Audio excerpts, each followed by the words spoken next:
Hello, I'm Barbara Lucas, and welcome to the Green Room, where we explore the environmental topics that green up our world. We're here today with Lisa Brush, Executive Director of the Stewardship Network, which is based in Ann Arbor. The topic we will explore is garlic mustard, a prolific plant that the colonists brought over from Europe that has since spread across North America and is now threatening the health of our woodlands. First off, Lisa, welcome to the show. Thank you for having me. And let me ask you, what is the Stewardship Network? Stewardship Network is a nonprofit, and our mission is to increase capacity to protect, restore, and manage natural lands and waters. And toward that end, we work with a broad range of groups and individuals that care for natural lands and waters. We work with parks departments, local nonprofits, land conservancies. We work with private property owners, governmental units, and private businesses as well. And we have lots of educational and outreach opportunities and ways that people can become involved in natural areas, natural lands and waters. And people can learn more about us by visiting us on the web at stewardshipnetwork.org. Great. And what is it your organization does to help control garlic mustard? We began a garlic mustard challenge as a fun way to raise awareness about the issues of invasive plants in our natural areas, as well as to highlight the collective impact that we all make. And so we set a goal of pulling 150,000 pounds of garlic mustard collectively. And so for people to learn that their actions make a huge difference, whether they're small and they really add up, or whether they're large. Great, sounds great. First off, I have lots of questions for you, but we're going to watch a film about garlic mustard that we made for Wisconsin Family Forests.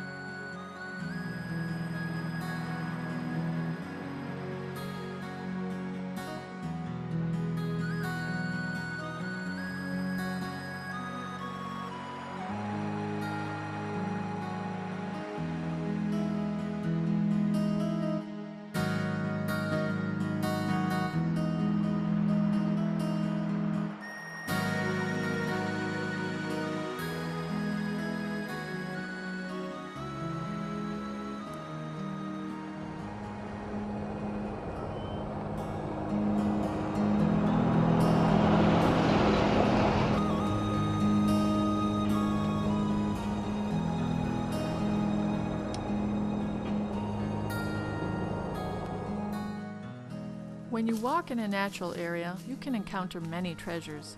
You may find savory leeks, prize mushrooms, delicious berries, and glorious wildflowers. The woods are alive with birds singing and bees buzzing. But the greatest prize of all on your walk may be this. First garlic mustard seedling. The first arrival of garlic mustard to reach a new area. It is a great find because if you pull it now, before it goes to seed and spreads, you prevent this, which can lead to this, which leads to this, which leads to this. Thus, the goal must be to locate these new infestations and snuff them out before monocultures of garlic mustard can replace our treasured diversity of native species, because only aggressive, non-native species can get a foothold once garlic mustard has invaded. What happens when invasive species take over is that they begin shifts in the species mix of the forest from open woodland type ecosystems to forests that are dominated by fast growing species and are choked with shrubs and are very different from the forests that we inherited from our parents and our ancestors. All of this is at risk, and I've seen many forests that have gone from a condition like this to a condition of almost complete dominance by garlic mustard in the space of less than a decade.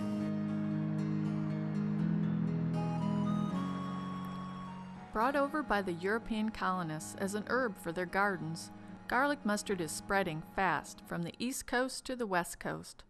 In places where it has had years to grow unchecked, it has become just ubiquitous. I mean, being found everywhere. Why is this happening?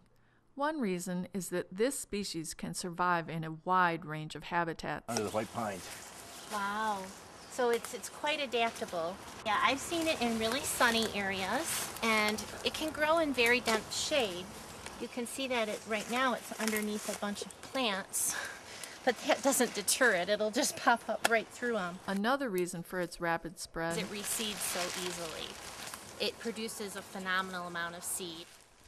And the seeds can stay viable in the seed bank for 5 to 10 years. Its aggressive growth rate is another factor. It can grow much more rapidly than our wildflowers reproduce, and they start to shade out all these plants that are growing underneath them, including our baby trees, like our small maples that are trying to grow up through this layer. Not only does it outcompete just by growing and reproducing so rapidly, garlic mustard is allelopathic. And that means that it produces chemicals from its roots that kill the fungal organisms that many of the native plants and our most important tree species there's a white oak seedling. absolutely depend on to survive and grow. And we think of this as kind of a chemical warfare between competing plants. Garlic mustard didn't evolve in North America, so it has no natural enemies here. To the contrary, people and other mammals are helping to spread it. Garlic mustard has benefited from explosive deer populations that feed on native plants and disturb the soil with their hooves and track garlic mustard seeds in. Animals like deer and other animals pick it up in the tiny seeds in their fur, and then when they walk through the woods, the seeds disperse off their fur, or even in the cuffs of our pants, you know, when you're out in the woods. And Cleaning the soles of your shoes whenever you come out of a forest. If you're out hiking and you see a patch of garlic mustard, find a way to go around it. Because there's a huge seed bank there that will then be on our shoes, and we'll be dragging it into other areas. This is important year-round, but especially after garlic mustard has gone to seed in the late summer and fall. Mark them so others know to avoid them too. Moving plants around is another potential vector. So sometimes you're picking things up at gardening sales, bringing them into your yard, and you're planting garlic mustard seeds along with whatever plant you have. Sanitation is minimizing the extent to which we become unwitting vectors for the seeds of garlic mustard. To decide on the most efficient and effective ways of tackling it, first we must understand its life cycle. garlic mustard is a biennial. They get by that first year and build up their strength, and then the second year they seed and flower. First year seedlings, mid-April here in southern Michigan is when they come out, and the ground will be covered with these little itsy-bitsy tiny seedlings. 2 little leaves come out, and the ground will be covered with a carpet of them, thousands, millions of them. You can see that they're really dense here in the understory. And there's some temptation to try to pull all those, but that's not really where the effort is needed. 99.9% of these plants are not going to grow to maturity or even become rosettes. Most of these are going to die. They're going to choke each other out. They're not going to make it. Some of them will.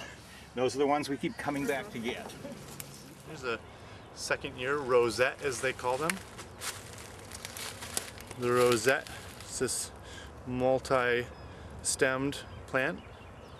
It's really important to pull it out by its root system, get the whole root out. The ones that survive the winter have these round leaves that have a toothed edge that has rounded teeth. And about this time of year, the plant gets tall, it bolts. As they start to flower, the round leaves become a bit more triangular or heart-shaped, like these ones here. They still have that toothed edge. And this plant is just about to flower. These are the buds. And in another couple of days, these will open up. The flowers are white. They have 4 petals. And these long, thin, narrow things will become the seed pods. And when they dry, they will dry and the seeds will just kind of fall out and burst out. There's no other flower with 4 white petals that smells like garlic when crushed. So remember this, petals white and 4, still in doubt? If garlic smell, then pull it out. Identifying it is one thing, but how do you get rid of it? Well, this depends on the size of the infestation. Small patches are easily pulled. If well organized, a group pull can be an effective way for all ages to get out and help the cause. It's important to get all the roots out when you pull, and this is easiest to do after it has bolted. But any time of year, as long as it hasn't gone to seed, is going to be helpful. When you pull it, it is crucial to dispose of garlic mustard properly. Don't compost it, as the seeds aren't killed by the heat in a regular compost pile. Burying it deep enough to prevent its sprouting is nearly impossible. Check with your municipality. Most require that it is bagged. Just make sure the bags are sealed securely, as stray pieces can potentially go to seed. If you drop some of this, these flowers still have enough energy in them to produce seed, viable seed, seed that could germinate. While hand pulling is the method of choice for small patches, You can see it stretches way back very there. large infestations call for burning or herbiciding, but both are potentially dangerous. I've met individuals that have been so anxious to use herbicides that they've completely killed all the native wildflowers that are there as well. Safe herbiciding or burning require investments of training and equipment that are best left to professionals. When it comes to new satellite infestations, we all have a responsibility to spot them and pull them out before they get out of hand. We have the best opportunities to control and eradicate garlic mustard in the places where it's just now becoming established.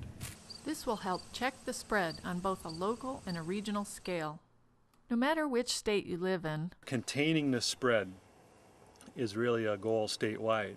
Preventing the spread of seed from infested areas in the south to uninfested areas in the north is a principal strategy. containment is a principal strategy on the smaller, local scale as well. We want to look for the edge of it. And so we want to begin to find that outer edge of the population, and we do that by scouting. Scouting and mapping new infestations is a helpful tool for guiding control efforts. The key is to begin around that leading edge and contain that infestation and then work your way in. If you start in the middle and work out, you're more than likely to carry garlic mustard seeds with you, and you may in fact be making the situation worse. Trails or forest edges are common places for garlic mustard to gain a new foothold.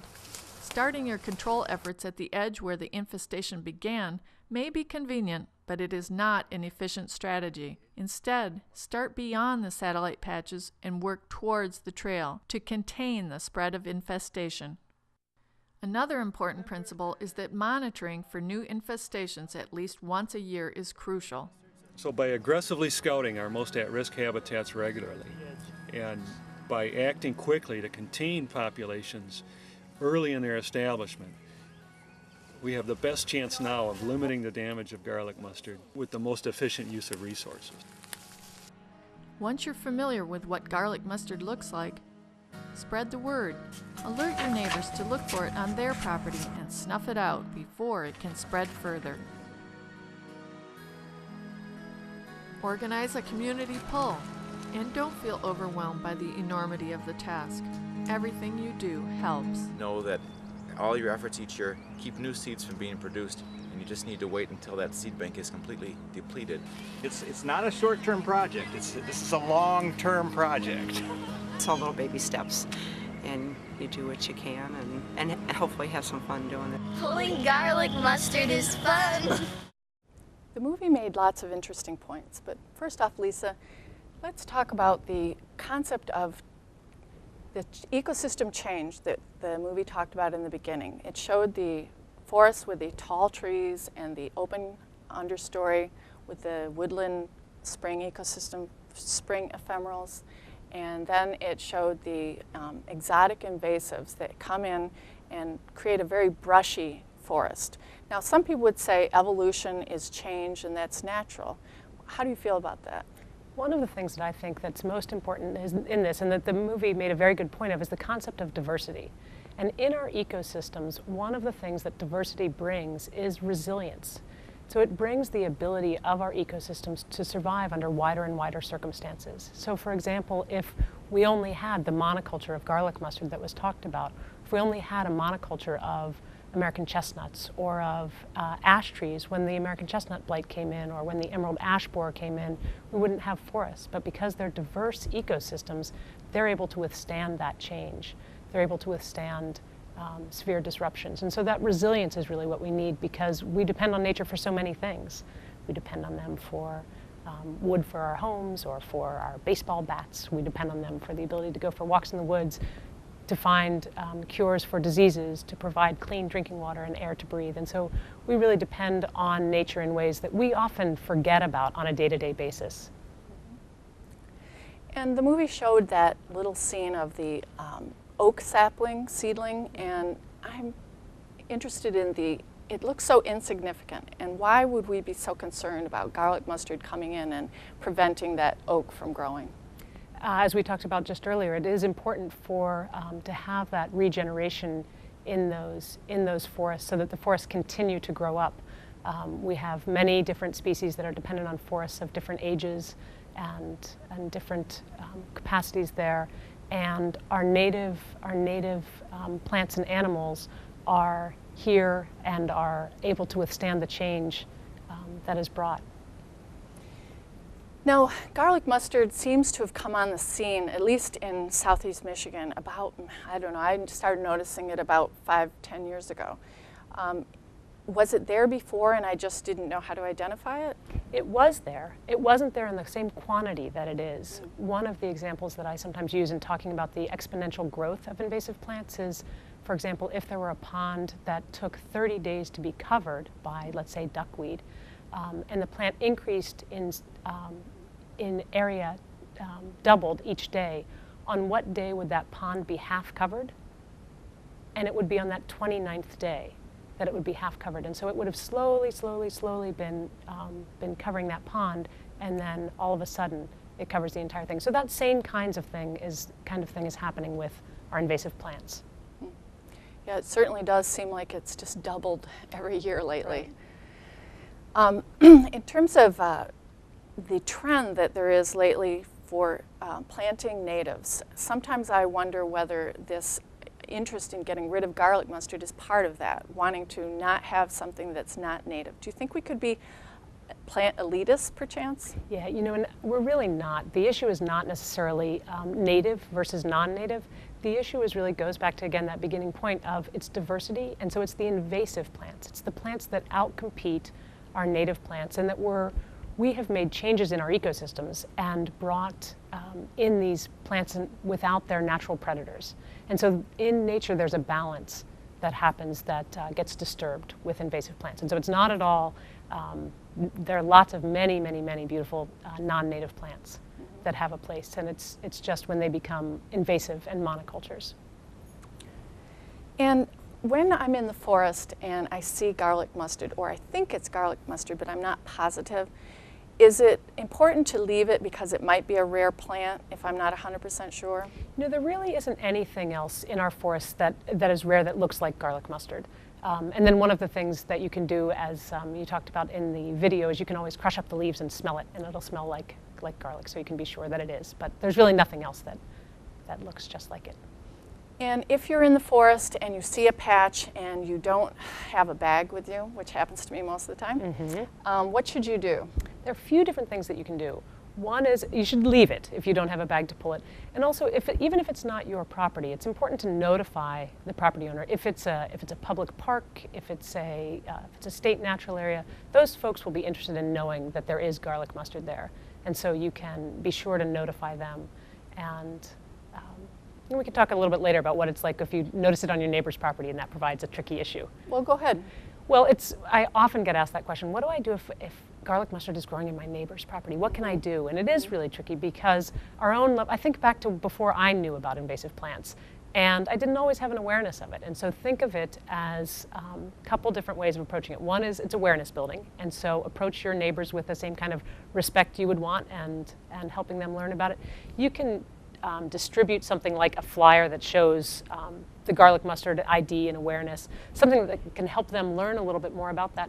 And then also realize that it might take a little while for them to come around to understand what the issues of invasives are, and hopefully they will, and they'll be pulling it in years ahead. And thanking you for it. Right.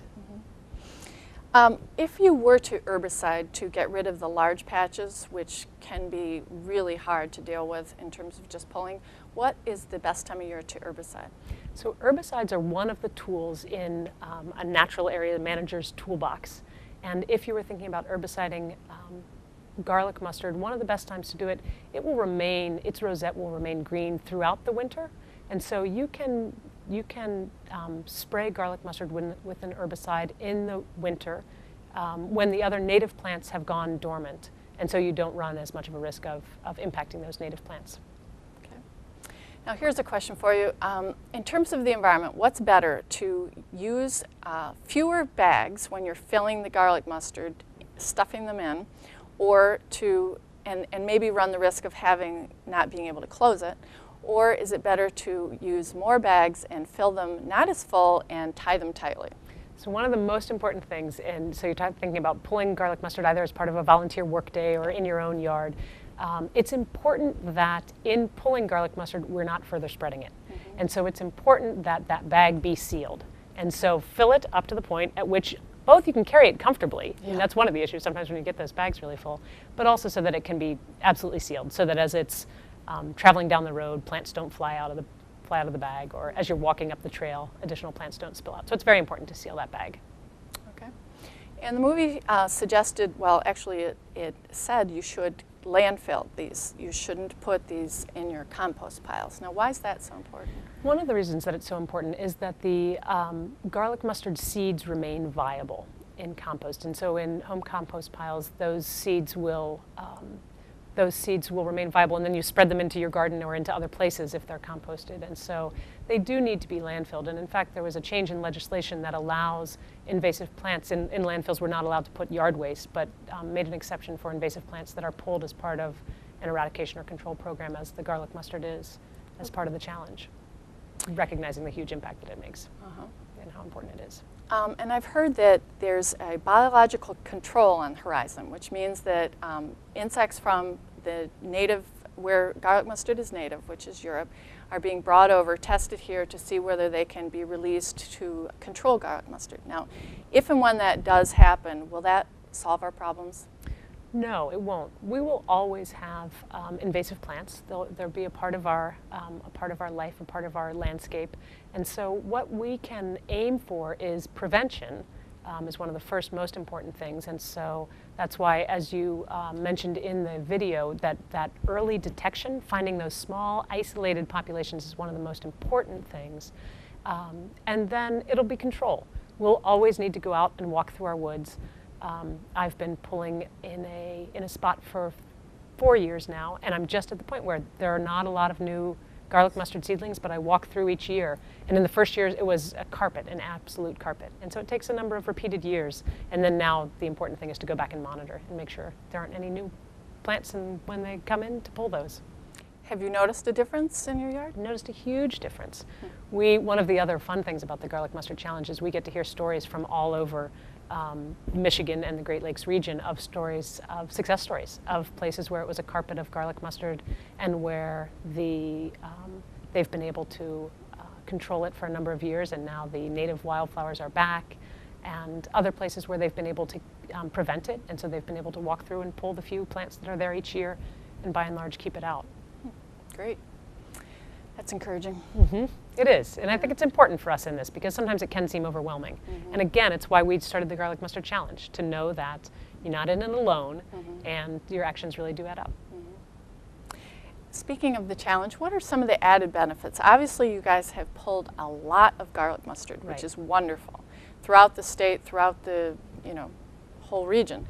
What are some of the additional benefits? I think some of the additional benefits are the chance to share stories. And so the awareness that's raised, the connections that are made, and so to know that you're not the only one here pulling in Washtenaw County, that you have your partners over in Ottawa County on the west side of the state, and your partners in Grand Traverse County in the northern part of the state, and other places are doing this work.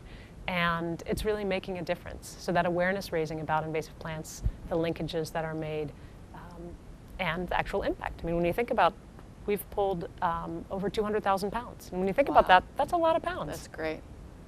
Yeah, speaking of up north, the movie talked about the concept of controlling the perimeter. And if you think of it geographically, what you're doing is helping control the perimeter of the larger areas of infestation. Right. And one of the things that we have in the challenge is also a garlic mustard free site certificate to encourage people to go ahead and go through there and monitor their areas. And it's even more important for us in Michigan up north to be getting those isolated populations so that they don't have the same problem that we have here in Washtenaw County. Which reminds me, I was up at Beaver Island last summer and found a few plants of garlic mustard, and I pulled them out, and hopefully hopefully I saved that area at least, but there might be more. So I'm really going to look hard when I go back up there, because we don't want it on Beaver Island or any other place up north. We want to try to keep it down here controlled. But listen, Lisa, this has been very helpful and very informative. We really appreciate your time coming today. It's my pleasure. Thanks for having me, and good luck with the show. Thanks. If you would like to watch the garlic mustard video in its entirety, visit ewashta.org/greenroom. Thanks for joining us here in the Green Room.